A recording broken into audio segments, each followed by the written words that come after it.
Washington. I did a lot of teaching in the Pacific and in Asia and in Broward, meaning in South Florida, okay, in Hawaii, of course.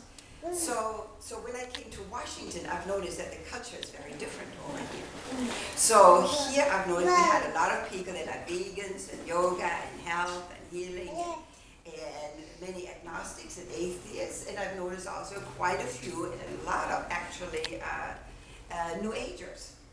So it was a little bit different, and one has to adjust to the culture where you live. One has to adjust to the neighborhood that you teach in. One has to adjust to your friends.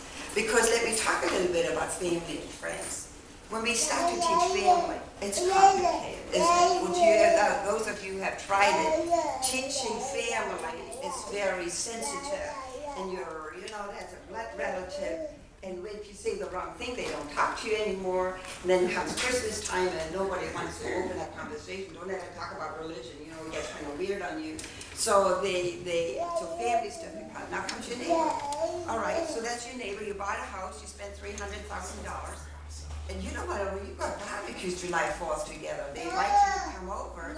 And you suddenly want to start talking about Baha'u'llah, they're going to get so tired, you'll never be invited again. So you don't want to ruin your neighbor's friendships either, right? So now it comes down to co-workers. Okay, there you have your co-worker, that's your job. That's your boss. Those people, they're very clear in most places, you can't talk about religion, so you cut it down to your coffee breaks and your lunch hour, right? But then after a while, people don't sit with you because you want to talk about religion all the time.